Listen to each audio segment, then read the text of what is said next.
kulanti wanaagsan saaxiibayaal meel kastoo aad joogtaan halkani waa bogeyga Facebook ee Maxamed Bulbul muuqaalkan waxaan kugu soo gudbinayaa qormooyin aan ku eegi doono oo ku saabsan nolosha waayaha iyo shirqoolkii lagu dilay Allah u naxariistee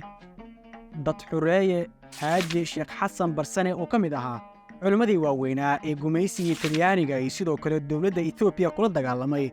wadankan Soomaaliya qaybtan waxaan ku eegi doonaa waayaha halganka nolosha iyo sidoo kale shirqoolkii lagu dilay sheekha Sheekh Xaaji Xasan Barsane Ilaahay ha ka raali noqdee waxa uu ahaa halgamaagii ka adkaaday boqortooyadii Xabashida si uu Soomaalida uga badbaadiyo gumaysi sida uu cadeynayo Heather Meria buugiisa oo lagu magacaabo The Politics of Race in Somalia Culture kaasi oo la daawacay sanadkii 2011 sheekhu waxa uu dagaal adag la galay gumaystihii Talyaaniga dagaalkii labaad ee adduunka ka bacdi Sheekh Xasan Barsane waxa uu ku suntanaa hogaamiye gumaysideed ah waxa uu ku dhashay deegaanka lagu magacaabo Ubaadi oo 68 kiiloomitir dhanka galbeed kaga beegan magaalada Jowhar ee gobolka Shabeellaha Dhexe oo hadda ah caasimadda maamulka Hirshabeelle sanadkii markuu ahaa 1853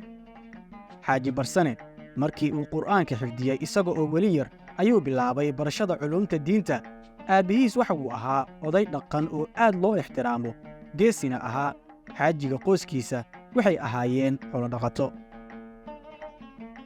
wuxuu u safray magaalada barakaysan ee Makka ee dalka Sacuudi Carabiya si uu u soo guto waajibaadka xajka wuxuu sii joogay 3 sanadood waxa uu halkaasi kula kulmay Sheekh Maxamed Saalax oo ahaa hormuudkii dariiqada saalixiyada taariikhyahanadu waxay sheegeen in Xaaji Barsane uu kadib ku biiray dhaqdhaqaaqii saalixiyada oo uu noqday ninkii keenay Soomaaliya haddaba marka laga hadlayo taariikhda laga qoray sheekha waxa uu dagaal adag la galay gumaystihii Talyaaniga oo xilligaasi awood ku haystay Soomaaliya iyo sidoo kale dawladdii Ethiopia ay xilligaasi jirtay oo doonaysay inay xoog ku qabsato oo kamid ah Soomaaliya qaybtan waxaan ku eegi doonaa duulaankii Ethiopia iyo sheekha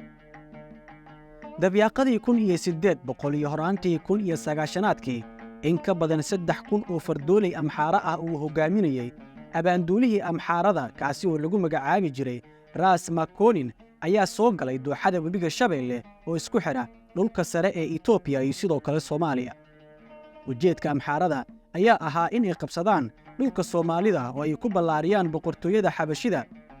Ras Makonin wuxuu qabay una sheegay qubadihii gumaystaha in dhulka ka soo sokeeya xeebaha badda Soomaaliya ay yihiin qayb ka tirsan dhulka Xabashida oo markaa loo yaqiinay Abyssinia Xaaji Xasan Barsane oo dadkiisa u baqaya ayaa cudad midaysan oo xigaal ah soo urursaday oo ka hor yimid ciidamadii amxaarada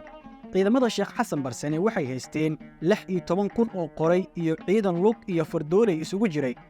sanadkii 1905 haddaba sanadku markuu ahaa 1905 ciidankii Xaaji Barsane ayaa jilbaha u aastay ciidamadii Xabashida ee doonayay inay isku fidiyaan koonfurta Soomaaliya waxaana dagaalkaasi loogu magac daray dagaalkii Cumar Sheel sida ku qoran buugga taariikhda fasalka koowaad ee wasaaradda waxbarashada 1976 sababta dagaalka loogu bixiyay Cumar Sheel waxay ahayd oo waxa goobta ku dhintay taliyaha oo markaasi la oran jiray Cumar Sheel saraakiishii ciidanka Xaaji Barsane waxay u badnaayeen ardaydiisii xerta iyo taageerayaal waxaana ugu caansanaa Sheekh Abuukar Sheekh Ooyaaye goobaha ay dagaalada culus ku dhex mareen ciidamada Sheekh Xasan iyo amxaarada waxaa kamid ah Golo Karoor Buulo Burde iyo Akhbir Weyne Ceel Cabdi iyo meelo kale iskoor imaadyo kulul oo bilo socday ayaa aakhirkii sababay in amxaarada dib loogu celiyo saxaraha dhulka Ogaadeenaya oo galbeedka ah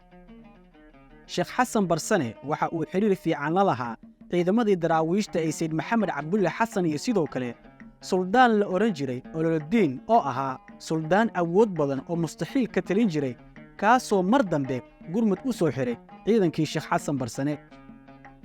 wixii intaasi ka dambeeyay waxa ballaartay dhulkii ay ka talin jirtay dawladdii Xaaji Barsane oo gaartay ilaa Banaadir dhulka hadda loo yaqaano Hiiraan halka fadhiga dawladdiisuna ay ahayd Mahadaay Sheekh Xasan Barsane waxa uu mar dambe deked ka furtay dhanaane halkaas oo hubka iyo badeecadaha uu kala soo degi jiray maadaama uu batay cadowgiisa dhanka kalena gumaysiga ayaa bilaabay inuu heshiisyo la galo qaar ka mid ah qabiilada koonfurta oo dabadhilif u ahaa xilligaasi gumaysiga.